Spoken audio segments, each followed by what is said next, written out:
ഗോൾഡിൽ കണ്ണുണ്ടായിരുന്നു. അനിയത്തിയുടെ ഗോൾഡിൽ കണ്ണുണ്ടായിരുന്നു. ഞങ്ങൾക്ക് പുറത്ത് പോകാനായിട്ട്, എനിക്ക് പുറത്ത് പോകാനായിട്ട്. ഞാൻ ഒരു കാര്യം പറയട്ടെ, എന്നെ പഠിപ്പിച്ചത് എൻ്റെ അച്ഛനാണ്. അതുപോലെ തന്നെ എന്നെ പുറത്തു പോകുന്ന കാര്യങ്ങൾക്കാണെങ്കിലും എന്നെ ഹെൽപ്പ് ചെയ്യുന്നത് ഫുള്ള് എൻ്റെ അച്ഛനാണ്. ഞങ്ങൾ ഷെയർ ഇട്ട കാശ് മാത്രമാണ് ചോദിച്ചത്, അല്ലാതെ അറേ സ്വർണവും പണമൊന്നും ഞങ്ങൾക്ക് ആവശ്യമില്ല. PGക്ക് അഡ്മിഷൻ കിട്ടിയിട്ട് വിട്ടില്ല. എവിടെ അഡ്മിഷൻ കിട്ടിയെന്ന് എനിക്കറിയത്തില്ല, എൻ്റെ അറിവിൽ അഡ്മിഷൻ കിട്ടിയിട്ടില്ല. അതൊന്ന് പുറത്ത് ഒന്ന് റിവീൽ ചെയ്യണം പ്ലീസ്. എൻ്റെ കൂടെ എൻ്റെ ഭാര്യ വരെ എൻ്റെ വീട് നോക്കാൻ വേണ്ടിയിട്ട് കിടന്നു ഓടി. അവളെയാണ് എൻ്റെ അമ്മയും അനിയത്തിയും കൂടെ ഡിഫെയിം ചെയ്യുന്നത്. അപ്പോൾ അവന്മാർ പറയുന്നുണ്ടായിരുന്നു ഇത് ഞങ്ങളുടെ ഏരിയ ആണ്. അപ്പോഴാണ് ചോദിച്ചോ നിങ്ങളുടെ ഏരിയ ആണ്, ഞങ്ങൾക്ക് എന്താണെന്ന് ചോദിച്ചു. പൈസ കൊടുത്തിട്ട് താമസിക്കുന്ന ആളല്ല, നിന്റെ തന്തയുടെ വീട്ടിൽ ഫ്രീ ആയിട്ട് താമസിക്കാൻ വന്ന ആളല്ല. പൈസ കൊടുത്ത് ലീസിന് വീടെടുത്തിട്ട് ആ ലീസിന്റെ പേര് ഇപ്പോഴും എൻ്റെ പേരിൽ കിടക്കുന്ന സ്ഥലമുള്ളവനാണ് ഞാൻ. അപ്പോൾ എനിക്ക് ഇവളെ സേഫ് ആക്കേണ്ടതുണ്ട്. അവളെ സേഫ് ആക്കിയിട്ട് എനിക്ക് പേടിയൊന്നുമില്ല, ചാവാനും കൊല്ലാനും ഒന്നും പേടിയില്ല. അനിയത്തിയൊക്കെ പറഞ്ഞു നിനക്ക് ഇത്രയും പ്രായമായി, നിന്റെ കാലിൽ നിൽക്കുക എന്ന് പറഞ്ഞു. ബാക്കി ഞാൻ അനിയത്തിയെ കുറിച്ചിട്ട് ഉള്ള കാര്യമാണേലും ഞാൻ അവളുടെ പറയാൻ പാടില്ലായിരുന്നു. അത് തെറ്റ് തന്നെയാണ്. അത് ഞാൻ കംപ്ലീറ്റ്ലി അക്സെപ്റ്റ് ചെയ്യുന്നു. അതിൽ എനിക്ക് കുറ്റബോധമുണ്ട്, അതിൽ ഞാൻ ക്ഷമ ചോദിക്കുന്നു. അതേപോലെ തന്നെ പലപ്പോഴും നമ്മുടെ നാട്ടിൽ കേൾക്കുന്ന ഒരു സംഗതിയാണ്, എനിക്ക് 2 പെൺകുട്ടികളാണ്, അല്ലെങ്കിൽ എനിക്ക് 3 പെൺകുട്ടികളാണ്, അല്ലെങ്കിൽ എനിക്കൊരു പെൺകുട്ടിയാണ്, കരുതണ്ടേ, സേവ് ചെയ്യണ്ടേ, എനിക്കൊരു ആൺകുട്ടിയാണ്, അവനുവേണ്ടി ഞാൻ എന്തെങ്കിലും കരുതേണ്ടതുണ്ട് എന്ന് പലപ്പോഴും പല മാതാപിതാക്കളും ചിന്തിക്കാറില്ല. ഒത്തിരി സമ്പത്തുള്ള ആളുകളൊക്കെ അത് ആൺകുട്ടികൾക്ക് വേണ്ടി എഴുതി മാറ്റി വയ്ക്കാറുണ്ട്, സമ്പന്നരാക്കാറുണ്ട്. സാധാരണക്കാർ അല്ലെങ്കിൽ പാവപ്പെട്ട ആളുകൾ ഒരിക്കലും ആൺകുട്ടികൾക്ക് വേണ്ടി ഒന്നും കരുതി വയ്ക്കുന്ന ഒരു പതിവൊന്നുമില്ല. ഞാൻ സോഷ്യൽ മീഡിയയിൽ മറ്റേ ഗ്രീൻ ഹൗസ് സ്ഥാപന ഉടമയുടെ ആ ഒരു പ്രശ്നം കണ്ടുകൊണ്ടിരുന്ന സമയത്ത് അവിടെ ചില കണക്കുകളൊക്കെ പറഞ്ഞു എന്നുള്ളതാണ് അറിയാനായിട്ട് സാധിച്ചത്. ചേട്ടനും ചേച്ചിയൊക്കെ തമ്മിൽ ചില കണക്കുകളൊക്കെ പറഞ്ഞു. അനിയത്തിക്ക് വേണ്ടി കരുതി വെച്ചിരുന്ന സ്വർണ്ണത്തിൽ ഇദ്ദേഹത്തിന് കണ്ണുണ്ട്, അതൊക്കെ വലിയ പ്രശ്നങ്ങളായി നാട്ടുകാരെടുത്തിട്ട് കൈകാര്യം ചെയ്തു. അപ്പം ഞാൻ ആലോചിച്ചു, ഈ 2 കുട്ടികളുണ്ടായി, അപ്പോൾ അതിനകത്ത് ഈ പെൺകുട്ടിക്ക് വേണ്ടി 10-30 പവൻ കരുതി വെച്ചിട്ടുണ്ട്, ചെറുക്കന് വേണ്ടി ഒന്നും കാര്യമായിട്ട് കരുതി വെച്ചിട്ടില്ല. അവൻ മറ്റേ വാട്ടർ ടാങ്ക് കഴുകിയും ബാക്കിയുള്ള ആളുകളുടെ വീട് ക്ലീൻ ചെയ്തുമൊക്കെ പൈസ ഉണ്ടാക്കി കുടുംബത്തെ ഒരു പൊസിഷനിലേക്ക് എത്തിച്ചു. പക്ഷേ അവനൊരാവശ്യം വന്ന സമയത്ത് ആളുകൾക്ക് പേടിയായി. അവൻ പെങ്ങളുടെ സ്വർണം കട്ടുകൊണ്ട് പോകുന്നു, പെങ്ങൾക്കൊരു ജീവിതമുണ്ട്. അപ്പോൾ അതിനകത്ത് സ്വാഭാവികമായിട്ടും പ്രശ്നങ്ങളുണ്ടാവും. ഇപ്പം നമ്മുടെ കമൻസിലാണെങ്കിൽ പോലും ഞാൻ ആക്ച്വലി പോസിറ്റീവൊന്നും പ്രതീക്ഷിക്കുന്നില്ല. ആരും ഇത് മനസ്സിലാക്കണമെന്നും ഞാൻ ആഗ്രഹിച്ചിട്ടില്ല. കാരണം അങ്ങനെ പ്രതീക്ഷിച്ചുകൊണ്ട് ചെയ്യാൻ പോയി കഴിഞ്ഞാൽ ഇവിടെ ആളുകളെ ബോധിപ്പിക്കലോ ആളുകളെ പ്രീതിപ്പെടുത്തലോ മാത്രമായിട്ട് മാറും, അല്ലാണ്ട് നമ്മുടെ ലൈഫ് കണ്ടവരുടെ ലൈഫായിട്ട് മാറും. അപ്പോൾ അതുകൊണ്ട് കാര്യം ബോധ്യപ്പെടുത്തണമെന്നില്ല, കാര്യങ്ങൾ പറയണം, അല്ലെങ്കിൽ അവർ പറയുന്നതെല്ലാം നമ്മൾ സമ്മതിക്കുന്ന പോലെ ഇരിക്കും. അതെ. അപ്പം ഈ പുള്ളിയുടെ വീഡിയോയ്ക്കകത്ത് കണ്ടൊരു കമൻറ്റാണ്, ഞാൻ വായിച്ചു തരാം. ആദ്യം കണ്ടപ്പോൾ രോഹിത്തിൻ്റെ ഭാഗം മുഴുവൻ പ്രശ്നം പോലെ തോന്നി. ഓക്കെ, കറക്റ്റാണ്. ഇപ്പോഴും അനിയത്തിയുടെ കാര്യങ്ങൾ സോഷ്യൽ മീഡിയയിൽ വന്ന് പറഞ്ഞതിനോട് യോജിപ്പില്ല, അതും കംപ്ലീറ്റ്ലി റെസ്പെക്റ്റഡ് ആണ്. പിന്നെ 2 ഭാഗവും കേട്ടപ്പോൾ അവൻ അച്ഛനിട്ടേച്ച് പോയിട്ട് 6 വർഷമായിട്ട് കുടുംബത്തിന് ചിലവ് നോക്കുന്നു. പോയിന്റ്. അച്ഛൻ്റെ കയ്യിൽ നിന്നുള്ള ജീവനാംശം 12,000 വെച്ച് 6 വർഷത്തെ 8 ലക്ഷം രൂപ ആ പയ്യൻ കുടുംബത്തിൻ്റെ ചിലവ് നോക്കിയത് കൊണ്ട് മിച്ചം വന്നതല്ലേ? അച്ഛൻ്റെ സ്ഥലം, അനിയത്തിക്ക് സ്വർണം, ഇതെല്ലാം ഉണ്ട്. അച്ഛൻ്റെ സ്ഥലമൊക്കെ അമ്മയുടെ പേരിലോട്ട് എഴുതി കൊടുപ്പിച്ചായിരുന്നു. ഇപ്പം അമ്മയുടെ പേരിലാണ് അത് കിടക്കുന്നത്. ഇതിലൊന്നും ഷെയർ വേണമെന്ന് അവന് താല്പര്യമില്ല. അവന് പുറത്ത് പോകാൻ അവൻ ഷെയർ ഇട്ട പൈസ ചോദിച്ചതാണ് പ്രശ്നം. എനിക്ക് തോന്നിയത് അവർ പാർട്ട്നേഴ്സ്, അതായത് ഞങ്ങൾ 2 പേരും പുറത്ത് പോയാൽ അമ്മയും മകളും കാര്യങ്ങൾ സ്വന്തമായിട്ട് ചെയ്യേണ്ടി വരുമല്ലോ എന്നതാണ് അവർക്ക് പ്രശ്നം. അവർ പുറത്ത് പോകുന്നത് തടയാനുള്ള പരിപാടിയാണിതെന്ന് തോന്നി. അവൻ ശരിക്ക് പെട്ട് 12,000 രൂപ വെച്ചിട്ട് 12 മാസം, അതായത് 1 വർഷം. അങ്ങനെ 2019 പോയി 2025 ആയില്ലേ? 6 വർഷം കൂട്ടണ്ട, 5 വർഷം കൂട്ടിയാൽ മതി. കാരണം 2019 എപ്പോഴാണ് അച്ഛൻ പോയതെന്ന് എനിക്ക് കറക്റ്റ് ഐഡിയ ഇല്ല. അപ്പോൾ 5.5 വർഷം കൂട്ടിയാൽ തന്നെ 7,92,000 രൂപയാണ് ഞാൻ വീടിന് വേണ്ടി ഏറ്റവും മിനിമമായിട്ട്, അച്ഛൻ ഏറ്റവും മിനിമമായിട്ട് തന്നത്, അമ്മയുടെ അക്കൗണ്ടിൽ മിച്ചം വന്നത്. അതിനകത്ത് നിന്ന് അമ്മ അനിയത്തിക്ക് ഫോൺ എടുത്ത് കൊടുത്തിട്ടുണ്ട്, കാര്യങ്ങളൊക്കെ ചെയ്തിട്ടുണ്ട്. ആദ്യം ഫോൺ മേടിച്ചു കൊടുത്തത് ഞാനാണ്, 2ാമത്തെ ഫോണാണ് അമ്മ മേടിച്ചു കൊടുത്തത്. പിന്നെ ഞാൻ ചോദിച്ച്, അമ്മ എന്നെ അമ്മച്ചി പറയുന്നുണ്ടല്ലോ, ഞാൻ കണക്ക് പറയുന്നു, മറ്റേത് പറയുന്നു, മറിച്ച് പറയുന്നു, അന്നത്തിന് വരെ കണക്ക് പറയുന്നു എന്ന് പറയുമ്പോൾ അമ്മച്ചി എനിക്ക് വേണ്ടി എന്ത് ചെയ്തിട്ടുണ്ട്?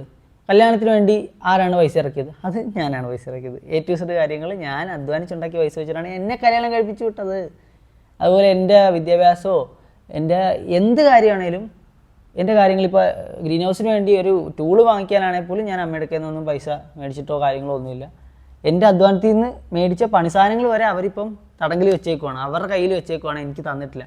എൻ്റെ വാട്ടർ ടാങ്കിന് വേണ്ടിയുള്ള ബക്കറ്റും കാര്യങ്ങളും എടുക്കാൻ പോയിട്ടാണ് അമ്മ പറഞ്ഞ സമയത്ത് ചെന്നപ്പോഴത്തേക്ക് നാട്ടുകാരെ വിളിച്ച് കൂവി അടി കൊള്ളിച്ചത്. അത് എൻ്റെ അമ്മയും അനിയത്തിയും പറയുന്നതും നാട്ടുകാർ പറയുന്നതും ഒക്കെ ഞാൻ അവിടെ ചെന്ന് തല്ലിപ്പൊളിക്കുമ്പോൾ ശബ്ദം കേട്ടു എന്നൊക്കെയാണല്ലോ. അതിന് എൻ്റെ കയ്യിൽ തെളിവുണ്ട്, അത് ഞാൻ കാണിച്ചു തരാം. പിന്നെ അതുപോലെ തന്നെ എന്ത് ശബ്ദം കേട്ടിട്ടാണ് നാട്ടുകാർ വന്നതെന്നുള്ള കറക്റ്റ് നമ്മൾ കാണിച്ചു തരാം. പിന്നെ അതുപോലെ ഇവളുടെ അച്ഛൻ അധ്വാനിച്ച് പണിയെടുത്തുണ്ടാക്കി ഇവക്ക് അദ്ദേഹത്തിൻ്റെ മകൾക്ക് വാങ്ങിച്ചു കൊടുത്ത കുറച്ച് ഫർണിച്ചേഴ്സ്, ഇവളുടെ ഡോക്യുമെൻറ്റ്സ്, ഇവളുടെ അലമാര ഒക്കെ ഇവളുടെ അച്ഛൻ ഇവൾക്ക് മേടിച്ചു കൊടുത്തത് കേട്ടോ.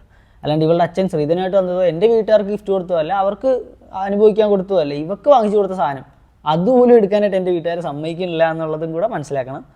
പിന്നെ ഈ കണക്കിൻ്റെ കാര്യം അച്ഛനിപ്പം ഏറ്റവും മിനിമമായിട്ട് ഇത്രയും പൈസ തന്നിട്ടുണ്ടല്ലോ. ഇനി ഞാൻ ഇത്രയും വർഷമായിട്ട് ഉണ്ടാക്കിയ കാര്യം പറയാം. 5.5 വർഷം ഇൻറ്റു 1 വർഷം മിനിമം 8 രൂപ വെച്ച് അമ്മയുടെ കയ്യിൽ കൊടുക്കുമായിരുന്നു.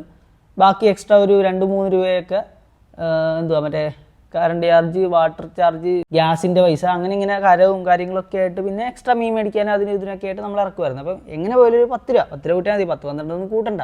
കാരണം എനിക്ക് കണക്കില്ലല്ലോ, ഞാൻ മറ്റേ ഒഴിവ് കാളയാണല്ലോ. അപ്പോൾ ഞാൻ ചെയ്തിട്ടുള്ളതിനൊന്നും കണക്കില്ല. എക്സ്ട്രാ എൻ്റെ പൈസ വരുന്ന സമയത്ത് ഒരു കൊളാബ് കിട്ടിയാൽ പോലും അതിൽ നിന്ന് നമ്മൾ ചിലവ് ചെയ്യുന്നതോ ഡ്രസ്സ് വാങ്ങിച്ചു കൊടുക്കുന്നതോ ഒന്നും വീട്ടിലിടാനായിട്ട് തന്നെ 2-3 ചിലപ്പൊക്കെ ഇല്ലേ ഇല്ലേടി, അത് പറയുന്നതിനകത്ത് തെറ്റൊന്നുമില്ല.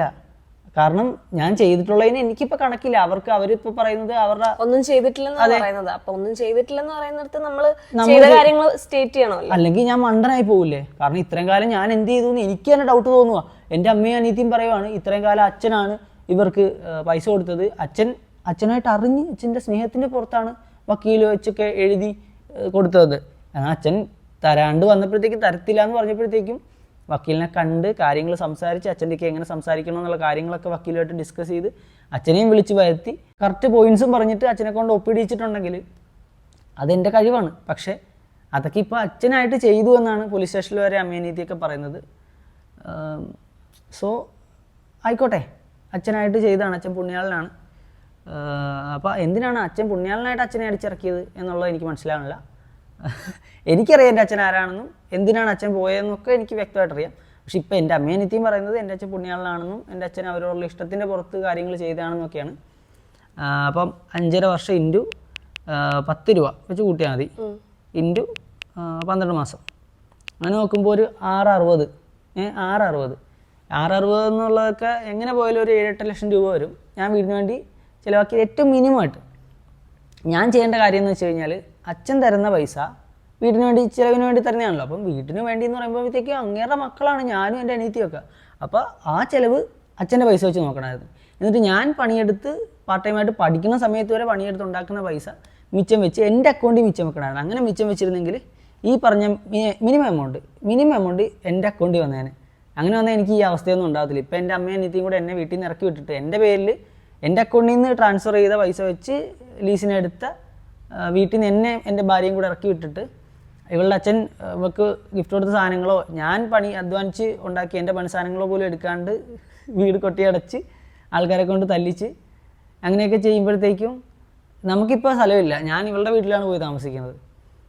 അപ്പോൾ ഇവളുടെ വീട്ടുകാരെ എങ്ങനെ ബുദ്ധിമുട്ടിക്കണമെന്നുള്ളതാണ് എൻ്റെ വീട്ടുകാർ നോക്കിക്കൊണ്ടിരിക്കുന്നത്. കാരണം അതിന് വേണ്ടിയിട്ടാണ് എൻ്റെ അമ്മ കഴിഞ്ഞിടയ്ക്ക് പറയുന്നുണ്ടായിരുന്നു, ഒരു ഇൻ്റർവ്യൂടെ അകത്ത് വാർത്താ ചാനലിൽ കൊടുത്ത ഇൻ്റർവ്യൂവിനകത്ത് പറയുന്നുണ്ടായിരുന്നു, എൻ്റെ അല്ല അമ്മയുടെ പേരിലുള്ള കുതിരപ്പന്തിയിലെ വീടിൻ്റെ താക്കോല് എൻ്റെ അമ്മായിച്ചൻ്റെ കയ്യിലാണ്.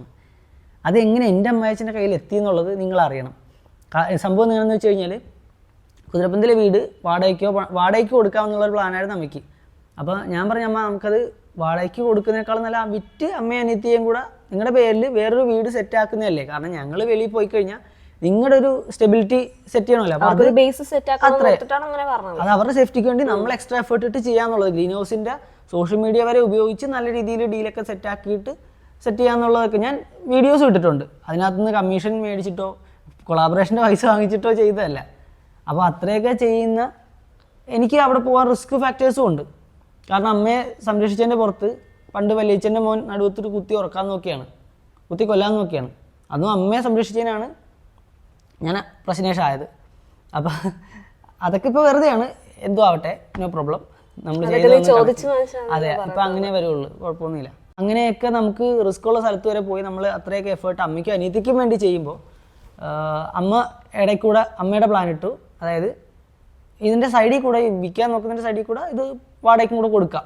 അപ്പോൾ അങ്ങനെ അത് ഇവളുടെ അച്ഛനെ ഏൽപ്പിച്ച് പുള്ളിക്ക് കമ്മീഷൻ കൊടുക്കാനോ ഒന്നിനും വേണ്ടിയിട്ടല്ല.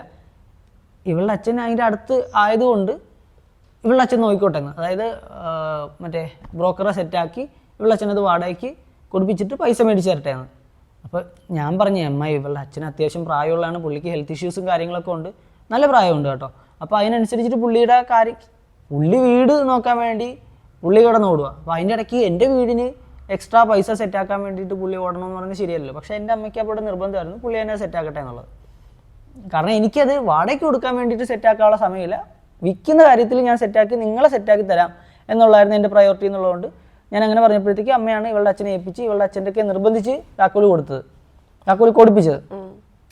ഇപ്പൊ പറയുന്നത് അത് എൻ്റെ അമ്മായച്ഛൻ്റെ കയ്യിലായിരുന്നു. ഈ പറഞ്ഞു വരുന്ന ആള് വേറൊരു പോയിന്റ് കൂടെ പറഞ്ഞിട്ടുണ്ട്. അതായത് എന്നെ ആദ്യം വീട്ടിൽ നിന്ന് ഇറക്കി വിട്ടപ്പോഴത്തേക്കും 2 ദിവസം ഞങ്ങൾ സ്വസ്ഥതയ്ക്ക് വേണ്ടി ഇവളുടെ വീട്ടിലോട്ട് മാറി. നമുക്ക് പരീക്ഷ ആയിരുന്ന സമയമായിരുന്നു. അപ്പോൾ അങ്ങോട്ട് മാറി നിന്നിട്ട് 2 ദിവസം കഴിഞ്ഞ് പരീക്ഷ കഴിഞ്ഞ് തിരിച്ചു വന്നപ്പോഴത്തേക്കും എൻ്റെ അമ്മ എൻ്റെ ചോദിച്ച ചോദ്യമാണ്, എങ്ങനെ ഉണ്ടായിരുന്നു അമ്മായച്ഛൻ്റെ ചിലവിൽ നിന്നിട്ട്, സുഖം ഉണ്ടായിരുന്നാന്ന്, സുഖിച്ചായിരുന്നാന്ന് എൻ്റെ ചോദിച്ച ചോദ്യമാണ്. ഞാൻ എൻ്റെ ഭാര്യ വീട്ടിൽ 2 ദിവസം പോയി നിന്നു. അവർക്ക് പരീക്ഷയ്ക്ക് പഠിക്കാനുള്ള ഒരു അവസരം ഉണ്ടാക്കി കൊടുക്കാനായിട്ട്. എൻ്റെ വീട്ടിൽ നല്ല അവസരമായിരുന്നു. അതുകൊണ്ട് എൻ്റെ വീട്ടുകാർ നല്ല രീതിയിൽ മറ്റേ ഭീകരാന്തരീക്ഷം സൃഷ്ടിക്കുന്നതുകൊണ്ട് ഇവളുടെ വീട്ടിൽ പോയി നിന്നു. അപ്പോൾ ഇവളുടെ കൂട്ടത്തിൽ ഞാൻ നിന്നു ഇവളെ ഹെൽപ്പ് ചെയ്യാൻ വേണ്ടിയിട്ട്. അപ്പോൾ ചോദിച്ച ചോദ്യമാണ്. അപ്പോൾ ഈ ആൾക്കാർ ഒരു 1-2 ആഴ്ചക്കുള്ളിൽ ഇവളുടെ വീടിനടുത്തൊരു ഉത്സവം ഉണ്ടായിരുന്നു. അപ്പോൾ ആ ഉത്സവത്തിന് എൻ്റെ ഭാര്യ വീട്ടുകാർ വിളിച്ചപ്പോഴത്തേക്കും എൻ്റെ അമ്മയും അനിയത്തിയും കൂടെ ചെന്നിട്ടുണ്ടായിരുന്നു. ചെന്ന് അതിനൊക്കെ പങ്കെടുക്കുകയും കാര്യങ്ങളൊക്കെ ചെയ്തു. അപ്പോൾ ഇവളുടെ വീട്ടിൽ 2 ദിവസം സ്റ്റേ ചെയ്തു. 2 ദിവസമല്ലേ 1-2 ദിവസം സ്റ്റേ ചെയ്തെന്ന് തോന്നുന്നു അല്ലേ? ഒരു ദിവസം സ്റ്റേ ചെയ്തു. അപ്പം തിരിച്ചു വന്നപ്പോൾ എനിക്ക് ചോദിക്കണമെന്നുണ്ടായിരുന്നു, എങ്ങനെ ഉണ്ടായിരുന്നു എൻ്റെ അമ്മായച്ഛൻ്റെ ചിലവിൽ നിന്നിട്ട്, കൊള്ളായിരുന്നു? അമ്മച്ചി ചോദിച്ചാൽ കറക്റ്റ് ചോദ്യമല്ല, അതിൻ്റെ ടോണിലും അതിൻ്റെ വേർഡിലും ഒക്കെ വ്യത്യാസമുണ്ട്. കൊള്ളായിരുന്നോ എന്നുള്ളതല്ല, അത് എൻ്റെ ചോദിച്ച പോലെ സുഖിച്ചായിരുന്നോ എന്നുള്ള ചോദ്യം ഞാൻ ചോദിക്കാൻ പോണില്ല. പക്ഷേ ഞാൻ പിന്നെ ഓർത്തു അങ്ങനെ ചോദിക്കേണ്ട കാര്യം എന്തിരിക്കുന്നു. എനിക്ക് എൻ്റെ അമ്മ ചോദിച്ചപ്പോൾ ഞാൻ എൻ്റെ വീട്ടിൽ നിൽക്കുമ്പോൾ എൻ്റെ ചിലവിലാണ് നിൽക്കുന്നത്, പക്ഷേ ഇവളുടെ വീട്ടിൽ നിൽക്കുമ്പോൾ ഇവളുടെ അച്ഛൻ്റെ ചിലവിലാണ് നിൽക്കുന്നത്. അപ്പോൾ അങ്ങനെ ഒരാൾക്ക് ചോദിച്ചു കഴിഞ്ഞാൽ അങ്ങനെ ആ ചോദ്യത്തിൻ്റെ അർത്ഥമുണ്ട്. അത് ശരിയാണെന്നല്ല പറയുന്നത്, ആ ചോദ്യത്തിന് അർത്ഥമുണ്ട്. പക്ഷേ ഞാൻ എൻ്റെ വീട്ടുകാർക്ക് അമ്മയായാലും അനിയത്തിയായാലും ഞാൻ അവർക്ക് ഈ ചോദ്യം തിരിച്ചു ചോദിച്ചു കഴിഞ്ഞാൽ ഒന്നാമത്തെ കാര്യം ചോദ്യം ചോദിക്കുന്നത് ശരിയായിട്ടുള്ളൊരു കാര്യമല്ല. പക്ഷേ എനിക്ക് ചോദിച്ചതിന് തിരിച്ചു ചോദിക്കാനാണെങ്കിൽ പോലും അവർക്ക് ആ ചോദ്യം കേൾക്കാൻ എന്ത് അർഹതയുണ്ട്, ആ ചോദ്യം ചോദിക്കപ്പെടാൻ അവർക്ക് എന്ത് അർഹതയുണ്ട്? കാരണം എൻ്റെ വീട്ടിൽ നിൽക്കുമ്പോൾ എൻ്റെ ചിലവ് നിൽക്കുന്നു, ഇവളുടെ വീട്ടിൽ നിൽക്കുമ്പോൾ ഇവളുടെ വീട്ടിലെ ചിലവ് നിൽക്കുന്നു. അപ്പോൾ അവനവൻ്റെ ചിലവ് നിൽക്കുന്നവനോടല്ലേ അത് ചോദിക്കേണ്ട കാര്യമുള്ളൂ. ഇതൊക്കെ പറഞ്ഞു പോണെയാണ്. എന്താണെന്ന് വെച്ച് കഴിഞ്ഞാൽ നമ്മളെ കൊണ്ട് പറയിക്കണയാണ്. നമ്മളിത് എങ്ങനെയും ഒതുങ്ങി പോട്ടെ, എങ്ങനെയും ഇത് വീട്ടുകാരല്ലേ, എൻ്റെ അമ്മയും അനിയത്തിയല്ലേ, അപ്പോൾ അവരുമായിട്ട് ഏണി വേണ്ട, എനിമിറ്റി വേണ്ട, അവരെ ഒന്ന് സെറ്റാക്കണം. എനിക്ക് അപ്പോഴും പുറത്ത് നമ്മൾ പോണതിന് മുന്നേ അവരെ സെറ്റാക്കി അവരെ ഒന്ന് സേഫ് ആക്കുന്നത് തന്നെയായിരുന്നു ഞങ്ങളുടെ പ്ലാൻ. അതായത് കറക്റ്റ് പറഞ്ഞാൽ ഇപ്പോഴത്തെ പണയത്തിൻ്റെ എമൗണ്ടും ഒക്കെ തിരിച്ച് മേടിച്ച് കുതിരപ്പന്തിലെ വീടും വിറ്റ് അവർക്ക് നല്ലൊരു വീടും സ്ഥലവും കൂടെ സെറ്റാക്കി അമ്മയുടെയോ അനിയത്തിയുടെയോ പേരിൽ, അത് അമ്മയും അനിയത്തിയും കൂടി തീരുമാനിക്കുന്ന പോലെ അവരുടെ പേരിൽ അത് സെറ്റാക്കി അവരെ ഒന്ന് സ്റ്റേബിൾ ആക്കണം, എന്നിട്ട് വേണം പോകാൻ എന്നുള്ളതായിരുന്നു എൻ്റെ ഒരു കൺസെപ്റ്റ്. അതിനുവേണ്ടി ഞാൻ എത്ര എഫേർട്ട് ഇട്ടിട്ടുണ്ടെന്നുള്ളത് വീഡിയോസ് കാണുന്നവർക്ക് അറിയാം. കാരണം ഞാൻ ആ കുതിരപ്പത്തിലെ വീട് വിൽക്കാൻ വേണ്ടിയിട്ട് ആ വീടിനെ കുറിച്ച് നല്ല കാര്യങ്ങളും അതിനെക്കുറിച്ചുള്ള പ്രോപ്പർ കാര്യങ്ങൾ, സത്യസന്ധമായിട്ടുള്ള കാര്യങ്ങളൊക്കെ എന്തോരം ഷെയർ ചെയ്തിട്ടുണ്ടെന്നുള്ളതൊക്കെ നമ്മളെ വീഡിയോസ് കാണുന്നവർക്ക് മനസ്സിലാവും. അത് ഒരു തെളിവായിട്ട് അവിടെ അവശേഷിക്കട്ടെ, നല്ല കാര്യം. പിന്നെ ഞങ്ങൾക്ക് ഇത് കണ്ടന്റ് ആക്കാനായിരുന്നെങ്കിൽ പ്രശ്നം തുടങ്ങിയപ്പോഴേ കണ്ടന്റ് ആക്കാം. പിന്നെ നമ്മുടെ കയ്യിൽ നിന്ന് പോയി എന്ന് വെച്ചാൽ സിറ്റുവേഷൻസ് മാറി മറിയുന്നത് കണ്ടപ്പോഴത്തേക്കും നമ്മുടെ സേഫ്റ്റിക്ക് വേണ്ടിയാണ് ഞങ്ങൾ വീഡിയോസ് ചെയ്തു തുടങ്ങിയത്. അത്രേ ഉള്ളൂ. അല്ലാതെ കണ്ടന്റിന് വേണ്ടിയല്ല. കണ്ടന്റിന് വേണ്ടിയായിരുന്നെങ്കിൽ ആദ്യമേ നമുക്ക് പ്രോപ്പറായിട്ട് എൻ്റെ അനിയത്തി ചെയ്ത പോലെ പ്രോപ്പറായിട്ട് പ്ലാൻ ചെയ്ത് അവനൊരു ഭാഗം ക്ലിയർ ചെയ്തിട്ട്, അതായത് എന്താ വൃത്തികെട്ട കള്ളത്തരങ്ങളും കാര്യങ്ങളും പറഞ്ഞ് ഇങ്ങനെ വീഡിയോ ഓൺ ആയിക്കൊണ്ട് ഒളിച്ചു വെച്ചുകൊണ്ട് കള്ളത്തരങ്ങളും പറഞ്ഞുകൊണ്ട് മറ്റവനെ മോശമാക്കുന്ന രീതി. അതായത് ഇപ്പോൾ എനിക്ക് എന്ന് പറയുമ്പോൾ വീട്ടുകാരെ മോശമാക്കുന്ന രീതിയിൽ കള്ളത്തരം പറഞ്ഞുകൊണ്ട് വീഡിയോ എടുക്കാൻ ഫോൺ പോക്കറ്റ് ഇട്ടിട്ട് വീഡിയോ എടുത്താൽ മതി. പക്ഷേ എനിക്കത് ശരിയായിട്ടുള്ള കാര്യമല്ല. ഞാൻ എവിടെയും കള്ളത്തരം പറഞ്ഞുകൊണ്ട് എൻ്റെ ഭാഗം ക്ലിയർ ചെയ്യാറില്ല. ഉള്ള കാര്യങ്ങൾ പറയുക, ഡിസ്കസ് ചെയ്യുക, അതാണ് എൻ്റെ രീതി. പക്ഷേ എൻ്റെ അനിയത്തി പ്രോപ്പറായിട്ട് അവളുടെ ഭാഗം കള്ളത്തരങ്ങളും പറഞ്ഞുകൊണ്ട് വീഡിയോ എടുത്തിട്ട് ആ വീഡിയോ അവൾ അപ്ലോഡ് ചെയ്യിച്ചപ്പോൾ, ഓരോ വളിക്കാടനെയും ഓരോ ന്യൂസുകാരെയും കൊണ്ടൊക്കെ അപ്ലോഡ് ചെയ്യിച്ചപ്പോൾ അതിൻ്റെ അകത്ത് നിന്ന് അവൾ പറയുന്ന കണക്കിൻ്റെ ഭാഗങ്ങൾ എവിടെ പോയി? അതൊക്കെ എന്തിയെ? അതായത് ഒരു മനുഷ്യൻ സംസാരിക്കണമെങ്കിൽ ആ മനുഷ്യൻ കറക്റ്റ് കാര്യമല്ലേ പറയുന്നത്. അതിനകത്ത് ഞാൻ കണക്ക് പറയുന്നുണ്ട്. കണക്ക് പറയേണ്ട കാര്യങ്ങളാണ്. എന്തൊക്കെ പറഞ്ഞ അതേ രീതിയിലാണ് ഞാൻ തിരിച്ച് കണക്ക് പറഞ്ഞത്. ഞാൻ അന്നം കൊടുക്കുന്നതിന് കണക്ക് പറയുന്നു, ഞാൻ മറ്റേതും മറിച്ചതും ഡ്രസ്സ് വാങ്ങിച്ചതിന് കണക്ക്, അതായത് ഞാൻ ഡ്രസ്സ് ഒന്നും ചെയ്തിട്ടില്ല, പഠിപ്പിച്ചിട്ടില്ല, ഡ്രസ്സ് വാങ്ങിച്ച് കൊടുക്കണില്ല. അപ്പം ഇതൊക്കെ ചെയ്യാൻ പറ്റുന്നതിൻ്റെ മാക്സിമം ചെയ്തു. ഇനി സ്വന്തം കാലിൽ നിൽക്കണമെന്ന് പറഞ്ഞപ്പോൾ ഇതൊക്കെ ഞാൻ ചെയ്തിട്ടില്ല എന്നും പറഞ്ഞുകൊണ്ട് ഇവള് വീഡിയോ എടുത്തിട്ട് നൈസായിട്ടിരിക്കുമ്പോഴത്തേക്കും ലാസ്റ്റാണ് ഞാൻ ആ വീഡിയോ ഉണ്ട്. അപ്പോഴാണ് എനിക്ക് മനസ്സിലായി ഇവൾ ഇത്ര നേരം കള്ളത്തരം പറഞ്ഞത് എന്തിനാണെന്നുള്ളത്.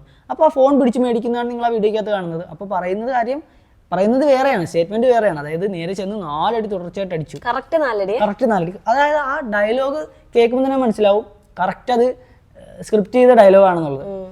എല്ലായിടത്തും കറക്റ്റ് 4 അടി അങ്ങനെയാ പറയുന്നത്. അപ്പം ഇതിനകത്ത് ഇത്രയും കണ്ണിങ് ആയിട്ട് വീഡിയോ എടുത്ത് കള്ളത്തരങ്ങളും പറഞ്ഞ് വീഡിയോ എടുത്ത് സെറ്റ് ചെയ്ത് വെക്കുന്ന ടീം എന്തുകൊണ്ട് അടി കിട്ടുന്നതിൻ്റെ വീഡിയോ അവർക്ക് എടുക്കാൻ പറ്റിയില്ലെങ്കിൽ ബാക്കി വിഷ്വലിനകത്ത് കിടപ്പുണ്ട്.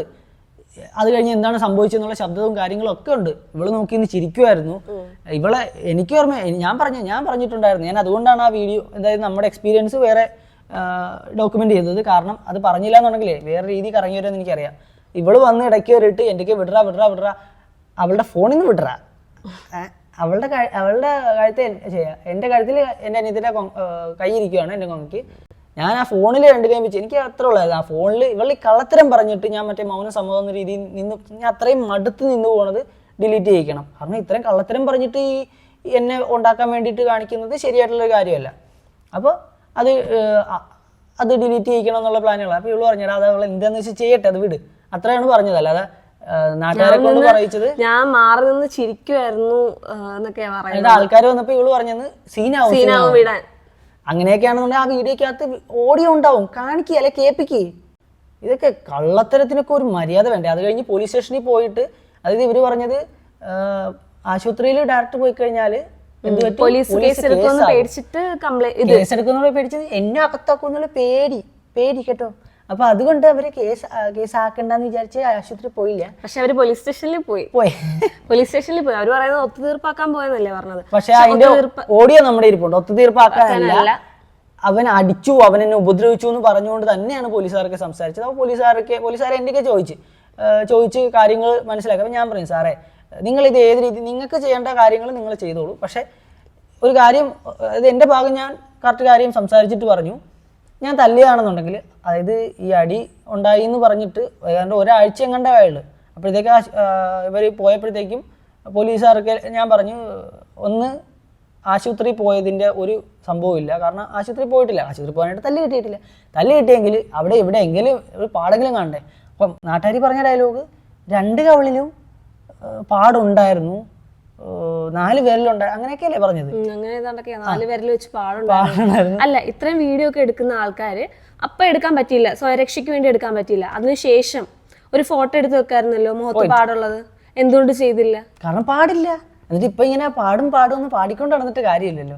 പിന്നെ നാട്ടുകാർ കളസാക്ഷി പറയും, അത് ഞങ്ങൾക്ക് അറിയാം. കാരണം അവിടുത്തെ നാട്ടുകാർ എങ്ങനത്തെ നാട്ടുകാരാണെന്നും ഞങ്ങളോടുള്ള മനോഭാവം എങ്ങനെയാണെന്നും ഞങ്ങൾക്ക് നന്നായിട്ട് അറിയാം. മനോഭാവം മാത്രമല്ല, നമ്മുടെ എങ്ങനെയാണ് പെരുമാറിയതെന്നും നമ്മൾ എങ്ങനെയാണ് ഉപദ്രവിക്കാൻ വന്നതെന്നും നമുക്കറിയാം. അതും നമ്മളൊരു കേസ് കൊടുത്തു കഴിഞ്ഞാൽ, നമ്മുടെ കയ്യിലുള്ള തെളിവ് വെച്ചിട്ട് കേസ് കൊടുത്തു കഴിഞ്ഞാൽ ഈ പറയുന്ന ടീംസ് ഒക്കെ അകത്താണ്. അത് എന്തായാലും നമുക്ക് ചെയ്യാനുള്ള കാര്യങ്ങൾ നമ്മൾ ചെയ്യും. കാരണം എൻ്റെ വീട്ടുകാരെ ഇവർ നല്ല രീതിയിൽ സപ്പോർട്ട് ചെയ്തുകൊണ്ട് ഈ വീട്ടുകാരും നാട്ടുകാരും അത്യാവശ്യം കുറച്ച് പൈസയ്ക്ക് വേണ്ടി നടക്കുന്ന ഇൻഫ്ലുവൻസേഴ്സ് ഉൾപ്പെടെ ഇതിനകത്ത് കളിക്കുന്നുണ്ട്. അപ്പോൾ എൻ്റെ ഭാഗം ക്ലിയർ ചെയ്യാനായിട്ട് എനിക്ക് ചെയ്യാനുള്ള കളികൾ ഞാനും കളിച്ചോളാം, അത്രേ ഉള്ളൂ. സത്യസന്ധമായിട്ടുള്ള കളികൾ, നിങ്ങൾ കളിക്കുന്ന പോലെ മറ്റേ സ്ക്രിപ്റ്റഡ് സാധനമല്ല, ഉള്ള സാധനം ഞാൻ സെറ്റ് ചെയ്തോളാം, അത്ര നമുക്ക് പറയാനുള്ളൂ. അത് നമ്മൾ നൈസായിട്ട് ഡീൽ ചെയ്യുകയും ചെയ്യും. പിന്നെ അനിയത്തിക്കും അമ്മയ്ക്കും വൈരാഗ്യം വന്നതെന്ന് വെച്ച് കഴിഞ്ഞാൽ ബേസിക്കലി എന്തുകൊണ്ടാണ് ഡിപ്പെൻഡന്റ് ആകാതെ ഇൻഡിപെൻഡന്റ് ആയിട്ട് സ്വന്തം കാര്യങ്ങൾ ചെയ്യാൻ ഇവൻ പറഞ്ഞു. അതാണ് ബേസിക് കാരണം. അത് അമ്മയോട് പറഞ്ഞിട്ടില്ല കേട്ടോ. അമ്മയോടൊക്കെ ഞാൻ ഇന്നേ വരെ പറഞ്ഞിട്ടില്ല. അനിയത്തിനൊക്കെ പറഞ്ഞു, നിനക്ക് ഇത്രയും പ്രായമായി, നിന്റെ കാലിൽ നിൽക്കുക എന്ന് പറഞ്ഞു. ബാക്കി ഞാൻ അനിയത്തിയെ കുറിച്ചിട്ട് ഉള്ള കാര്യമാണേലും ഞാൻ പറയാൻ പാടില്ലായിരുന്നു, അത് തെറ്റ് തന്നെയാണ്. അത് ഞാൻ കംപ്ലീറ്റ്ലി അക്സെപ്റ്റ് ചെയ്യുന്നു. അതിൽ എനിക്ക് കുറ്റബോധമുണ്ട്, അതിൽ ഞാൻ ക്ഷമ ചോദിക്കുന്നു. അല്ലാണ്ട് എൻ്റെ അനുഭവങ്ങൾ പറഞ്ഞതിനകത്തോ ഞാൻ ഈ ഒരു സ്റ്റാൻഡ് എടുത്തതിലോ എനിക്ക് യാതൊരു പശ്ചാത്താപമില്ല. അതായത് എന്നെ കൊണ്ടത് പറയിച്ചതാണ്, പറഞ്ഞത് തെറ്റാണ്, പക്ഷെ പറയിച്ചതാണ്. അതും കൂടെ ചെയ്തില്ലായിരുന്നേ ഉണ്ടല്ലോ, നമ്മളെ അടിക്കാൻ, നമ്മളെ ഉപദ്രവിച്ച് എന്നെയും എൻ്റെ വൈഫിനെയും കൊല്ലിക്കാൻ നോക്കിയ പോലെ നമ്മൾ തിരിച്ച് പ്രതികരിക്കേണ്ടി വന്നേനെ. അങ്ങനെ പ്രതികരിക്കാൻ പോയി കഴിഞ്ഞാൽ നമുക്ക് ലൈഫില്ല. നമുക്ക് ലൈഫ് എന്ന് പറഞ്ഞ സാധനമില്ല. അവിടെ നമ്മൾ ആരെങ്കിലും ഒക്കെ അടിച്ച് തീർക്കുകയോ നമ്മൾ തീരുകയോ ചെയ്യുമോ എന്നുള്ളതാണ്. അപ്പോൾ എനിക്ക് ഇവളെ സേഫ് ആക്കേണ്ടതുണ്ട്. അവളെ സേഫ് ആക്കിയിട്ട് എനിക്ക് പേടിയൊന്നുമില്ല, ചാവാനും കൊല്ലാനും ഒന്നും പേടിയില്ല. എന്നെ കൊല്ലാൻ വരുന്നവനെയോ എൻ്റെ ഭാര്യയെ കൊല്ലാൻ വരുന്നവനെയോ തിരിച്ചു കൊല്ലുന്നതിനകത്ത് ഒരു തെറ്റുമില്ല എന്ന് മനസ്സിലാക്കുന്നതാണ് ഞാൻ. പക്ഷേ നിയമപരമായിട്ട് അത് ശരിയായിട്ടുള്ള കാര്യവുമല്ല. ലോങ് ടൈമിൽ നോക്കുമ്പോൾ അങ്ങനെ ചെയ്ത് കഴിഞ്ഞാൽ നമുക്ക് ലൈഫും ഇല്ല. അതുകൊണ്ട് മാത്രമാണ് നമ്മൾ ഒതുങ്ങിയത്. അതുപോലെ തന്നെ ഒരു ന്യൂസ് ചാനലിൽ ഒരു നാട്ടുകാരി പെണ്ണുമ്പളെ പറയുന്നുണ്ടായിരുന്നു, എനിക്ക് അവിടെ വീഡിയോ എടുത്തുന്ന ആൾക്കാരെ അടിക്കണമായിരുന്നു എന്ന്. എൻ്റെ വീഡിയോ എൻ്റെ അനുവാദം ഇല്ലാതെ എടുക്കുമ്പോഴത്തേക്കും എനിക്ക് റിയാക്ട് ചെയ്യാനുള്ള റൈറ്റ് ഉണ്ട്. അത് മാത്രമാണ് ഞാൻ ചെയ്തത്, അല്ലാതെ ഞാൻ ആരെയും ഉപദ്രവിക്കാനൊന്നും ചെയ്തില്ല. ഞാൻ ചോദിച്ചു, എന്താണ് നീ കാണിക്കുന്നതെന്ന്. അത് പൊതുവഴി വെച്ചിട്ടാണ്, അല്ല അവന്മാരുടെ വീട്ടിലോ അവന്മാരുടെ തന്തയുടെ റൂമിലോ ചെന്നിട്ടുള്ള കാര്യമല്ല. പൊതുവഴി വെച്ചിട്ട് വീഡിയോ എടുക്കുന്നതായിട്ടൊക്കെ തോന്നിയപ്പോഴത്തേക്കും ഇവൾ പ്രതികരിച്ചു. അപ്പം ഞാൻ ആക്ച്വലി മനസ്സിലാക്കിയ കാര്യം എന്ന് വെച്ച് കഴിഞ്ഞാൽ, ആൾക്കാർ ഭയങ്കര റോങ് ആയിരുന്നു. നിയമപരമായിട്ട് റോങ് ആൾക്കാരായിരുന്നു. അപ്പോൾ ഇവളെ സേഫ് ആക്കുക എന്നുള്ളൊരു ഓപ്ഷനായിരുന്നു എൻ്റെ കയ്യിലുണ്ടായിരുന്നത്. അതുകൊണ്ടാണ് ഞാൻ ഇവളെയും കൊണ്ടുപോയിട്ട് ഞാൻ പറഞ്ഞത് ഇവളുടെ വീഡിയോ ശ്രീയുടെ വീഡിയോ എടുക്കുന്നതായിട്ട് തോന്നിയപ്പോൾ അവർ പ്രതികരിച്ചു, അതേ ഉള്ളൂ എന്നാണ് ഞാൻ പറഞ്ഞത്. അപ്പോൾ അവന്മാർ പറയുന്നുണ്ടായിരുന്നു ഇത് ഞങ്ങളുടെ ഏരിയ ആണ്. അപ്പോഴാണ് ഇവള് ചോദിച്ചത് നിങ്ങളുടെ ഏരിയ ആണ് ഞങ്ങൾക്ക് എന്താണെന്ന് ചോദിച്ചത്. അതിനിപ്പോൾ എന്താ, അതായത് അത് ഞങ്ങളുടെ വീടാ, ഇവന്റെ പേരിൽ കിടക്കുന്ന വീട്ടിലാണ് ഞങ്ങൾ വന്നത്, എന്റെ പേരിലാണ് കിടക്കുന്നത്. അപ്പൊ ആ വീട്ടിൽ നമ്മൾ ചെന്നപ്പോഴത്തേക്കും ഇങ്ങനെ എന്റെ വീട്ടുകാരെ ഇഷ്യൂ ഉണ്ടാക്കി. അപ്പോൾ ആൾക്കാരും പ്രോപ്പറായിട്ട് അവർ പ്ലാൻ ചെയ്ത പോലെ തന്നെ കൂടി സെറ്റായിട്ട് ഉപദ്രവിക്കാൻ വരുമ്പോഴത്തേക്കും ഞങ്ങളുടെ ഏരിയ ആണ് നിങ്ങളുടെ ഏരിയ ആണ്, അതിലൊന്നും കാര്യമില്ല, അവിടെ താമസിക്കുന്ന ആളാ ഞാൻ, പൈസ കൊടുത്തിട്ട് താമസിക്കുന്ന ആളല്ല, നിന്റെ തന്തയുടെ വീട്ടിൽ ഫ്രീ ആയിട്ട് താമസിക്കാൻ വന്ന ആളല്ല, പൈസ കൊടുത്ത് ലീസിന് വീടെടുത്തിട്ട് ആ ലീസിന്റെ പേര് ഇപ്പോഴും എൻ്റെ പേരിൽ കിടക്കുന്ന സ്ഥലമുള്ളവനാ ഞാൻ.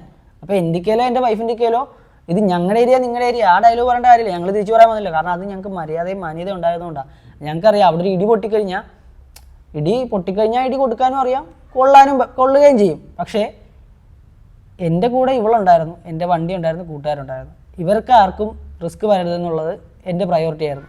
അതുപോലെ തന്നെ എനിക്കറിയാം എന്നെ നല്ല രീതിയിൽ ഉപദ്രവിച്ച് എനിക്ക് നല്ലോണം ഇടി കിട്ടിക്കഴിഞ്ഞാൽ എൻ്റെ കയ്യിൽ നിന്ന് ചിലപ്പോൾ പോയി കഴിഞ്ഞാൽ നമ്മൾ ഇവരെ സേഫ് ആക്കി കഴിഞ്ഞിട്ട് പിന്നെ ഞാൻ ചെയ്യാൻ പോണ കാര്യങ്ങളൊക്കെ വേറെ ആയിരിക്കും. കാരണം ഞാൻ ഇവൻ്റെ ആരുടെയും വീട്ടിൽ പോയിട്ട് ഒരു പ്രശ്നം ഉണ്ടാക്കിയിട്ടില്ല. എൻ്റെ വീട്ടുകാർ നൈസായിട്ട് പ്രശ്നം ഉണ്ടാക്കി ആ പ്രശ്നത്തിനെ എലിവേറ്റ് ചെയ്ത് ഞാൻ എപ്പോഴും ഒതുങ്ങി നിൽക്കുക, അപ്പോഴും എലിവേറ്റ് ചെയ്ത് വലിയ വിഷയമാക്കിയിട്ട് എന്നെ ട്രാപ്പ് ചെയ്യാൻ നോക്കിയിട്ട് ആൾക്കാരെയും കൂട്ടി ഇടി കൊള്ളിച്ച് കൊല്ലിക്കാനൊക്കെ നോക്കുമ്പോൾ എനിക്ക് പിന്നെ എത്രയെന്ന് വെച്ചാൽ ഒതുങ്ങി നിൽക്കാൻ പറ്റും. മനുഷ്യനല്ല ഞാൻ മറ്റേ പ്രശ്നേഷും മറ്റവനൊക്കെ ആയിരിക്കും നിങ്ങൾക്ക്, പക്ഷെ ഞാൻ at the end of the day ഒരു സാധാരണ മനുഷ്യനാടാ. ആ മനുഷ്യനെ വെച്ച് നോക്കുമ്പോഴത്തേക്കും എന്നെ അങ്ങ് ഇല്ലാണ്ടാക്കാൻ നോക്കുമ്പോൾ എൻ്റെ ഭാര്യയെ ഉപദ്രവിക്കാനൊക്കെ നോക്കുമ്പോൾ എനിക്ക് എത്രയെന്ന് പറഞ്ഞാൽ ഒതുങ്ങി നിൽക്കാൻ പറ്റുന്ന, എനിക്ക് വയ്യ. അതിൻ്റെ ഒന്നും പുറകെ പോയിട്ട് തീരാനുള്ള അല്ല ലൈഫ്, അങ്ങനെ തീർക്കാനുള്ള ലൈഫില്ല നമ്മുടെ കയ്യിൽ. ഉള്ള ലൈഫൊന്ന് സമാധാനമായിട്ട് ജീവിച്ചോട്ടെ. ഇപ്പോഴും എനിക്കെന്ന് വെച്ച് കഴിഞ്ഞാൽ വീട്ടുകാർ രക്ഷപ്പെടട്ടെ, എന്നെ ഇല്ലാണ്ടാക്കിയിട്ടാണല്ലോ എൻ്റെ വീട്ടുകാർ രക്ഷപ്പെടണമെന്ന് തന്നെയാണ് എൻ്റെ കൺസെപ്റ്റ്. അതുപോലെ ഞങ്ങൾക്ക് ഇപ്പോഴെങ്കിലും സ്വസ്ഥമായിട്ടൊന്ന് ജീവിക്കണം. ഇത്രയും കാലം നമ്മൾ കിടന്നോടി, എൻ്റെ കൂടെ എൻ്റെ ഭാര്യ വരെ എൻ്റെ വീട് നോക്കാൻ വേണ്ടിയിട്ട് കിടന്നോടി. അവളെയാണ് എൻ്റെ അമ്മയും അനിയത്തിയും കൂടെ ഡീഫെയിം ചെയ്യുന്നത്. അവളുടെ അനുവാദം ഇല്ലാണ്ട് എൻ്റെ വീട്ടുകാർക്ക് എന്നോടുള്ള ഇഷ്യൂവിൻ്റെ പേരിൽ ഇവളെ ബുദ്ധിമുട്ടിക്കാനായിട്ട് വീഡിയോസും കാര്യങ്ങളൊക്കെ ഷെയർ ചെയ്യുകയും ഉപദ്രവിക്കുകയും അവളെക്കുറിച്ച് ട്രോങ് പറയുകയൊക്കെ ചെയ്യുന്നത്. എന്തൊക്കെ ഇവളെ ബുദ്ധിമുട്ടിച്ചിട്ടുണ്ടെന്നുള്ളത് നമ്മൾ സോഷ്യൽ മീഡിയയിൽ ഇപ്പോൾ പറയുന്നില്ല, നമ്മളത് കോടതി പറഞ്ഞോളാം. കാരണം എന്തായാലും എൻ്റെ വീട്ടുകാർ എന്നെ കോടതിയിലാക്കാനാണ് കോടതിയിലല്ല അകത്താക്കാനാണ് നോക്കുന്നത്. അപ്പോൾ കോടതി എന്നൊരു ഓപ്ഷൻ ഉണ്ടല്ലോ, അവിടെ നമ്മൾ നമ്മുടെ ഭാഗങ്ങൾ ക്ലിയർ ചെയ്തോളാം. അല്ലെങ്കിലേ നമ്മളിപ്പോൾ നമ്മുടെ ഭാഗങ്ങൾ പറഞ്ഞു കഴിഞ്ഞാലേ കറക്റ്റ് കഥകൾ അവർ മെനയും, പറയാനുള്ള കഥകളെ അവർ മെനയും. അത് വേണ്ട. പിന്നെ പഠിത്തത്തിൻ്റെ കുറച്ച് കാര്യങ്ങൾ പറയാനുണ്ട്. എൻ്റെ അനിയത്തി പറയുന്നുണ്ടായിരുന്നു അവൾക്ക് എന്ത് കിട്ടിയപ്പോൾ PGക്ക് അഡ്മിഷൻ കിട്ടിയിട്ട് വിട്ടില്ല. എവിടെ അഡ്മിഷൻ കിട്ടിയെന്ന് എനിക്കറിയത്തില്ല, എൻ്റെ അറിവിൽ അഡ്മിഷൻ കിട്ടിയിട്ടില്ല. അതൊന്ന് പുറത്ത് ഒന്ന് റിവീൽ ചെയ്യണം പ്ലീസ്, എവിടെയാണ് അഡ്മിഷൻ കിട്ടിയെന്നുള്ളത്. പിന്നെ അഡ്മിഷന് വേണ്ടിയിട്ട് പ്രൈവറ്റായിട്ട് നമ്മൾ എവിടെയൊക്കെ അവളെയും കൊണ്ട് പോയിട്ടുണ്ട്, കോതമംഗലമോ കോട്ടയം SMയിൽ പോയി. കോതമംഗലത്ത് ഒരു കോളേജിന്റെ പേര് ഒരു മറ്റേ മെഡിക്കലിന്റെ കോളേജിൽ പോയിട്ടുണ്ട്, MHA master of hospital administration. അതിന് എത്രയാണ് 5-6 ലക്ഷം രൂപ എങ്ങനെയല്ലായിരുന്നു, 5-6 ലക്ഷം രൂപയുടെ കോഴ്സിന് വേണ്ടി അവർക്ക് അഡ്മിഷന് വേണ്ടിയിട്ട് പോയി. പിന്നെ അതുപോലെ 1-2.5 ലക്ഷം രൂപയുടെ ഇലക്ട്രിക് സ്കൂട്ടർ വേണമെന്ന് പറഞ്ഞു. ഇതിനകത്ത് അഡ്മിഷൻ്റെ കാര്യം വന്നപ്പോഴത്തേക്കും അഡ്മിഷൻ കിട്ടിയിട്ടില്ല. അവർ പറഞ്ഞു പൈസ കൊടുക്കുകയാണെന്നുണ്ടെങ്കിൽ അവർ മറ്റേ പ്രൈവറ്റ് അഡ്മിഷൻ സെറ്റ് ചെയ്ത് കൊടുക്കാമെന്ന് പറഞ്ഞു. അപ്പോൾ ഞാൻ പറഞ്ഞു ചിഞ്ചു എൻ്റെ കയ്യിൽ പൈസ ഇല്ല, ഞാൻ ഈ വീടിൻ്റെ പൈസയൊക്കെ ഇറക്കി കഴിഞ്ഞപ്പോഴത്തേക്ക് അത് എൻ്റെയും ഇവളുടെയും കൂടെ പൈസ വരെ ഇറക്കിയിട്ടാണ് നമ്മൾ ലീസിന് വീട് എടുത്തേക്കുന്നത്. അമ്മയെ ഇറക്കിയിട്ടുണ്ടായിരുന്നു, അല്ല അനിയത്തി ഇറക്കുക കാര്യങ്ങളൊന്നും ചെയ്തിട്ടില്ല. അപ്പം എൻ്റെ കയ്യിൽ ഇനി എക്സ്ട്രാ ആയിട്ടൊന്നും ഇല്ല. ഞാൻ ഇത് കാറിൻ്റെ ലോണും അടച്ച് തീർത്തുകൊണ്ടിരിക്കുകയാണ്. അത് അടച്ച് തീർത്തിട്ടാണ് എനിക്ക് നിങ്ങളുടെ സ്വർണ്ണവും കൂടെ ബാക്കിയുള്ളത് തിരിച്ചെടുത്ത് തരാനായിട്ട്. അപ്പം നിങ്ങളെ സെറ്റിലാക്കണം, അതാണ് എൻ്റെ പ്ലാൻ. അല്ല നിങ്ങളത് എൻ്റെ കൈ വെച്ചുകൊണ്ടിരിക്കുക എനിക്ക് ലാഭം ഉണ്ടാക്കുക അങ്ങനെ ഒരു കൺസെപ്റ്റോ കാര്യങ്ങളോ അല്ല. അപ്പോൾ എൻ്റെ ഉത്തരവാദിത്തങ്ങൾ ഞാൻ ചെയ്തുകൊണ്ടിരിക്കുകയാണ്, മുക്കറായിട്ട് ഓടി വീടും കാര്യങ്ങളൊക്കെ നോക്കിക്കൊണ്ടിരിക്കുകയാണ്. അപ്പോൾ അതിനകത്ത് എനിക്ക് ചെയ്യുന്നതിനകത്ത് ഒരു ലിമിറ്റും കാര്യങ്ങളും ഉണ്ടെന്ന് പറഞ്ഞപ്പോഴത്തേക്കും ഞാൻ പറഞ്ഞ് ഒന്നെങ്കിൽ നിൻ്റെ സ്വർണം വിൽക്കുകയോ കാര്യങ്ങളോ ചെയ്തിട്ട് പഠിക്കാൻ പൊക്കോ. കാരണം അത് നിൻ്റെ സാധനം, നിനക്ക് പഠിക്കുന്നത് നിനക്ക് വേണ്ടിയാണ് നീ പഠിക്കുന്നത്, നിനക്ക് വേണ്ടി പഠിച്ചാൽ മതി. കാരണം നീ വീട് നോക്കാൻ ഞാൻ പറയണില്ല, വീട് ഞാൻ നോക്കിക്കോളാം. അതുപോലെ അല്ലാന്നുണ്ടെങ്കിൽ കുതിരപ്പന്തിലെ വീട് അത് വിൽക്കുകയോ കാര്യങ്ങൾ ചെയ്തിട്ട് അതിൻ്റെ ഫുൾ എമൗണ്ട് എടുത്തിട്ട് നീ പഠിക്കുകയോ നിനക്ക് എന്തെങ്കിലും സെറ്റ് ചെയ്യുകയോ ചെയ്തോ. അല്ലാതെ എനിക്ക് അതിനകത്തുനിന്ന് ഒരു പങ്കും ആവശ്യമില്ല. അങ്ങനെയാണ് ഞാൻ പറഞ്ഞത്. അപ്പം സ്വർണം വിറ്റ് കഴിഞ്ഞാൽ അപ്പം എൻ്റെയൊക്കെ കൂടുതലൊന്നും പറഞ്ഞില്ല, സംസാരിച്ചു. അതായത് പുള്ളിക്കാരിക്ക് ഇങ്ങനെ സംസാരിച്ച് മാനിപ്പുലേറ്റ് ചെയ്യാൻ നല്ല കഴിവുണ്ട്. അപ്പം ഞാൻ വീട്ടിൽ ഇല്ലാത്ത സമയത്ത് ഇവളുടെയൊക്കെ സംസാരിച്ച് ഇവളെ കൺഫ്യൂസ് ആക്കും. എന്നിട്ട് ഇവള് എൻ്റെയൊക്കെ പുഷ് ചെയ്യണമല്ലോ അതിന് വേണ്ടിയിട്ട്. എന്ന് വെച്ചാൽ അവൾ എന്നെ പുഷ് ചെയ്യുമ്പോൾ അനിയത്തിയുടെ കാര്യം നടക്കുകയും ചെയ്യും, ഞങ്ങൾ തമ്മിലൊരു ഗ്യാപ്പ് ഉണ്ടാവുകയും ചെയ്യും. ഇതൊക്കെ എന്തിനാണെന്ന് ചോദിച്ചു കഴിഞ്ഞാൽ കാര്യം നടക്കാൻ വേണ്ടിയിട്ടായിരിക്കാം. അപ്പം എന്നോട് പറഞ്ഞു എന്ത് ചെയ്യുമെന്ന് ചോദിച്ചു. അപ്പം ഞാൻ പറഞ്ഞു എടി ഗോൾഡ് വിൽക്കേ. അപ്പോൾ അവൾ പറഞ്ഞു ഫ്യൂച്ചറിലേക്ക് എന്ത് ചെയ്യും. അപ്പം ഞാൻ പറഞ്ഞു എങ്കിൽ ഗോൾഡ് വിൽക്കണ്ട, പണയം വെക്ക്, പണയം വെച്ചിട്ട് ആ എമൗണ്ട് എടുത്തിട്ട് നീ പഠിക്കാൻ പോ. അപ്പോൾ അവൾ ചോദിച്ചു ഗോൾഡ് വിറ്റ് കഴിഞ്ഞാൽ അല്ല പണയം വെച്ച് കഴിഞ്ഞാൽ അതിൻ്റെ ഇൻട്രസ്റ്റ് ആരടയ്ക്കുമെന്ന്. അത് അവളുടെ പഠിത്തത്തിന് വേണ്ടി അവളുടെ ഗോൾഡ് വിൽക്കുകയോ പണയം വെക്കുകയോ ചെയ്യുമ്പോൾ അവളുടെ ഉത്തരവാദിത്തമല്ലേ അത് എങ്ങനെയാണെന്ന് വെച്ചാൽ ഡീൽ ചെയ്യണം. അല്ല അതുകൂടെ ഇവൻ ചെയ്യണം എന്നാണ് ഉദ്ദേശിക്കുന്നത്, അങ്ങനെയാണ് പറയുന്നത്. അതുപോലെ ഇത് ഇവളുടെ വീട്ടിൽ വരെ ചെന്ന് പറഞ്ഞു. എന്നിട്ട് ഇവളുടെ വീട്ടുകാരിൽ നിന്ന് ഒരു പ്രഷർ ഉണ്ടാക്കാൻ വേണ്ടിയിട്ട് എൻ്റെ വീട്ടുകാരെ കൊണ്ട് വരെ പറയിപ്പിച്ചു. അവർക്ക് ഇലക്ട്രിക് സ്കൂട്ടർ എടുത്തു കൊടുക്കുക. അമ്മയും അനിയത്തിയും മാറി മാറി എൻ്റെ വീട്ടുകാരെ കൊണ്ട് ഫോഴ്സ് ചെയ്ത് ഇവനോട് പറയിപ്പിച്ചു. അത് എന്നിട്ട് ഞാൻ എൻ്റെ വീട്ടിൽ പറഞ്ഞു ഇവൻ്റെ കാശില്ല ഉണ്ടെങ്കിൽ എടുത്തു കൊടുക്കാൻ പറ്റത്തുള്ളൂ എന്ന് പറഞ്ഞു. ഇപ്പൊ കിഡ്നിയൊന്നും ഒരു കൊടുക്കാൻ പറ്റൂലല്ലോ, കാരണം ആകെ ഉള്ള 2 കിഡ്നിയാണ്. അതിനകത്ത് ബാക്കി നമ്മുടെ ശാരീരികമായിട്ടുള്ള ഭാഗങ്ങളൊക്കെ കുറേ കംപ്ലൈൻ്റ് ആണ്. ഇത്രയും കാലം പണിയെടുത്തിട്ട് മുട്ടും നടുവും കൈയുടെ തോളും കാലിൻ്റെ ഉപ്പൂറ്റിയും ഒക്കെ പോയിരിക്കുകയാണ്. ഇതിനൊന്നും കണക്കില്ലടാ. നമ്മളെ ഒരു മൂത്ത മകൻ അല്ലെ വീട്ടിലെ ഒരു ആൺ സന്തതി ഉണ്ടെങ്കിൽ അവൻ്റെ ആരോഗ്യ മറ്റത് മറിച്ചതൊക്കെ എവിടെ തീർന്നു പോയാലും വീട്ടുകാർക്ക് വേണ്ടി നമ്മൾ തീർത്താലും അതിനൊന്നും ഒരു കണക്കില്ല, ഒന്നുമില്ല, ഒരു വിലയില്ല. അത് ഞാനിപ്പം മനസ്സിലാക്കുന്നു. നല്ല അടിപൊളിയായിട്ട് ഹാർഡ് ഏൺഡ് ലെസൺ ആയിട്ട് ഞാൻ മനസ്സിലാക്കുന്നു. ഇനിയും മനസ്സിലാക്കാൻ പറ്റിയില്ലെങ്കിലേ ഞാൻ മണ്ടനായി പോവും, ഞാനങ്ങ് ഇല്ലാണ്ടായി പോവും. എന്തിന് ഇപ്പോൾ ഇനി എത്ര വർഷവും കയ്യിലുണ്ടെന്ന്, ദിവസങ്ങൾ നമ്മുടെ കയ്യിലുണ്ടെന്ന് പോലും അറിയില്ല. കാരണം ഇപ്പോൾ വീട്ടുകാർ വരെയാണ് കൊട്ടേഷൻ കൊടുത്തേക്കുന്നത്. അപ്പോൾ ഉള്ള സമയത്ത് ശ്വാസം വിടുക സ്വസ്ഥമായിട്ട്. ഇത്രയും കാലം നമ്മൾ ശ്വാസം വിടാണ്ട് കിടന്ന് പണിയെടുത്ത് ഇനി പണിയെടുക്കണം. അത് എനിക്ക് വേണ്ടി എൻ്റെ വൈഫിന് വേണ്ടിയിട്ട് പണിയെടുക്കണം. എൻ്റെ സന്തോഷങ്ങൾക്ക് വേണ്ടി ഞാൻ ആ പണിയെടുക്കുന്ന പൈസ എനിക്ക് ചിലവാക്കണം. അത്രയൊക്കെ ഉള്ളൂ എൻ്റെ ഒരു പ്ലാൻ ഇപ്പം. കാരണം ഇപ്പം വലിയൊരു ലൂപ്പിനകത്തുനിന്ന് എൻ്റെ വീട്ടുകാരെന്നെ ചവിട്ടി പുറത്താക്കി. Fine, thank you so much. എന്നെ ചവിട്ടി പുറത്താക്കിയതിന് അമ്മയ്ക്കും അനിയത്തിക്കും വലിയൊരു നന്ദിയുണ്ട്. നിങ്ങൾക്ക് ഞാൻ ഉണ്ടാക്കി തന്നതും നിങ്ങൾക്കിപ്പം മിച്ചം വെക്കാനായിട്ട് ഞാൻ ഹെൽപ്പ് ചെയ്തതൊക്കെ നിങ്ങളുടെ കയ്യിൽ തന്നെ ഇരുന്നോട്ടെ. നിങ്ങൾ അതൊക്കെ വെച്ച് രക്ഷപ്പെടുക. അതുപോലെ അച്ഛനുമായിട്ട് നിങ്ങൾ റീജോയിൻ ആവുമെങ്കിൽ നിങ്ങൾ ജോയിൻ ആവുക. പഴയ ബന്ധുക്കൾ, നിങ്ങളും വേണ്ടെന്ന് പറഞ്ഞ ബന്ധുക്കളൊക്കെ ആയിട്ട് റീജോയിൻ ആവുമെങ്കിൽ നിങ്ങളാവുക. ഈ പറയുന്ന നാട്ടുകാരും ബന്ധുക്കാരും മീഡിയക്കാരും ആരും നിങ്ങൾക്ക് അന്നം കൊണ്ട് എന്നും തരണമെന്നില്ല. ഇപ്പോൾ എന്നോടുള്ള കലിപ്പ് വെച്ചിട്ടോ അല്ലെ എനിക്കെതിരെ കളിച്ചു കഴിഞ്ഞാൽ അവർക്ക് ലക്ഷങ്ങൾ ഉണ്ടാക്കാൻ പറ്റുന്ന പേരിൽ നിങ്ങൾക്ക് 1000-ങ്ങളോ 10,000-ങ്ങളോ ഓഫർ ചെയ്തേക്കാം. പക്ഷേ ലോങ് ടൈമിൽ നിങ്ങളുടെ കാലിൽ നിങ്ങൾ നിന്നെങ്കിൽ മാത്രമേ നിങ്ങൾക്കൊരു ജീവിതമാർഗം കണ്ടെടുത്താൻ പറ്റുള്ളൂ. ബേസിക്കായിട്ട് നിങ്ങൾക്ക് ഉണ്ട്, അതായത് വീടുണ്ട്, സ്ഥലമുണ്ട്, ഇപ്പോൾ 7.5 ലക്ഷം രൂപയുണ്ട്, നീതിയൊക്കെ അടിക്കാനായിട്ടോ അല്ലാതായിട്ടോ ഒക്കെ ഉള്ള സ്വർണ്ണമുണ്ട്. ഇതൊന്നും നമ്മൾ ഒന്നിലും ഷെയറും ചോദിക്കില്ല, ഒന്നുമില്ല. പിന്നെ പറയുന്നുണ്ടായിരുന്നു എന്താണ് ഗോൾഡിൽ കണ്ണുണ്ടായിരുന്നു. ഗോൾഡിൽ കണ്ണുണ്ടായിരുന്നു.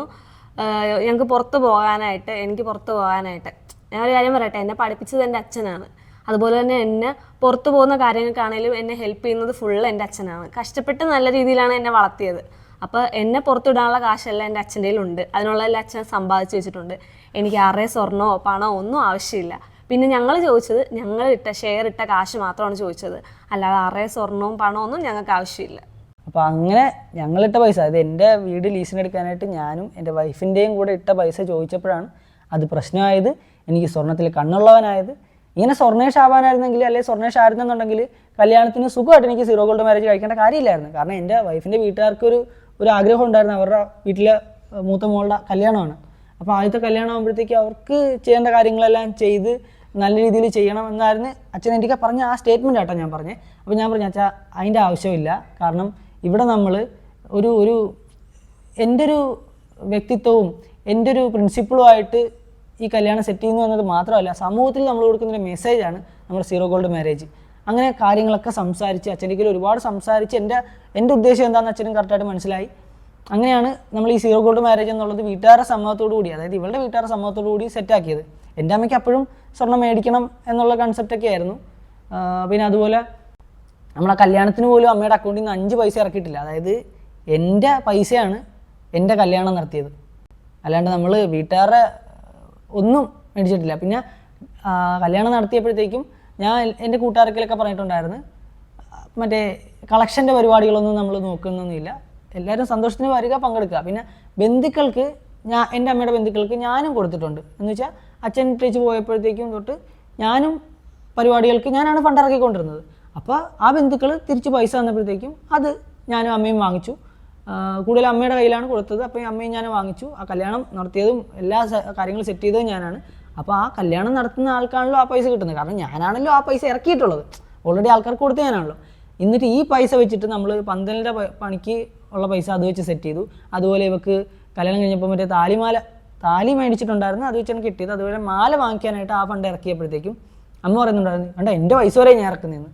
അതെങ്ങനെയാണ് അമ്മയുടെ പൈസ ആവുന്നേ? അതെൻ്റെ പൈസയല്ലേ, കല്യാണം നടത്തിയ ഞാനല്ലേ. അതുപോലെ ഈ തന്ന ആൾക്കാർ തന്നിട്ടുണ്ടെങ്കിൽ അവർക്ക് കൊടുത്തിട്ടുള്ള ഞാനല്ലേ. അപ്പം ഇതാണ്, അതായത് കണക്ക് അമ്മയ്ക്ക് നല്ല വ്യക്തമായിട്ട് വൃത്തിയായിട്ട് കണക്കുണ്ട്. അവര് പറയുന്നതൊന്നും കണക്കല്ല, ഇവൻ പറയുന്നത് മാത്രമാണ് കണക്ക്. എന്നിട്ട് സോഷ്യൽ മീഡിയയിൽ വരുമ്പോഴോ അവർ ഇൻ്റർവ്യൂവിൽ പറയുമ്പോഴോ മീഡിയാസിൽ വരുമ്പോഴോ ഒക്കെ എന്ന് വെച്ചാൽ ഞാൻ ആലോചിക്കുന്ന ഇതാണ്, മീഡിയാസ് ആയിക്കോട്ടെ അല്ലെങ്കിൽ ഭയങ്കര സാമൂഹിക നന്മയ്ക്ക് വേണ്ടി ചെയ്യണമെന്ന് പറഞ്ഞ് ചെയ്യുന്ന അങ്ങനെ പറയുന്ന ആൾക്കാരായിക്കോട്ടെ, എന്തുണ്ട് രണ്ട് സൈഡ് എൻ്റെ സൈഡ് അവർ കേൾക്കുക പോലും വേണ്ട. പക്ഷേ അവർ ആ വീഡിയോ ഇപ്പോൾ എൻ്റെ അനിയത്തി ഒരു വീഡിയോ കാണിക്കുമ്പോൾ ആ വീഡിയോയ്ക്കകത്തുള്ള ബാക്കി ഭാഗങ്ങൾ അത് എന്തിനാണ് മുക്കുന്നത്, അത് എന്തിനാണ് വിഴുങ്ങുന്നുണ്ട്, എന്തെങ്കിലും കിട്ടുമോ ലാഭം? കിട്ടുമായിരിക്കണം. അതിന് വേണ്ടിയിട്ടൊക്കെയാണ് ഈ കളി നടക്കുന്നത്. സോ നമ്മുടെ ഭാഗം ക്ലിയർ ചെയ്യാൻ നമ്മൾ മാത്രമേ ഉള്ളൂ. അത് നമ്മളെ ന്യായീകരിക്കലോ കള്ളം പറഞ്ഞിട്ട് കള്ള സ്റ്റേറ്റ്മെൻറ്റ്സ് ഉണ്ടാക്കിയിട്ട് രക്ഷപ്പെടലോ അല്ല. ഇതിപ്പോൾ ആരും വിശ്വസിക്കണമെന്ന് പോലും ഞങ്ങൾ പറയത്തില്ല. ഞങ്ങൾ ഞങ്ങളുടെ ഭാഗം ക്ലിയർ ആയിട്ട് പറയുന്നു. അത് വിശ്വസിക്കേണ്ടവർക്ക് മാത്രം വിശ്വസിക്കാം, അല്ലാത്തവർക്ക് തള്ളിക്കളയാം, അത്രേ ഉള്ളൂ. നമ്മുടെ ഭാഗം പറയാൻ നമ്മൾ മാത്രമേ ഉള്ളൂ. അത് നമ്മൾ അതിപ്പോൾ ഞങ്ങൾ പറഞ്ഞില്ലെങ്കിൽ അവർ പറയുന്നതെല്ലാം ഞങ്ങൾ സമ്മതിക്കുന്ന പോലെ ഇരിക്കും. അതെ, എക്സാക്ട്ലി. അതിൻ്റെ ആവശ്യമില്ല. അങ്ങനെ നമ്മളെ പ്രശ്നേഷും സ്വർണേഷും ഒക്കെ ആക്കിയിട്ട് ആരും വലിയ ടീംസ് ആവട്ടെ.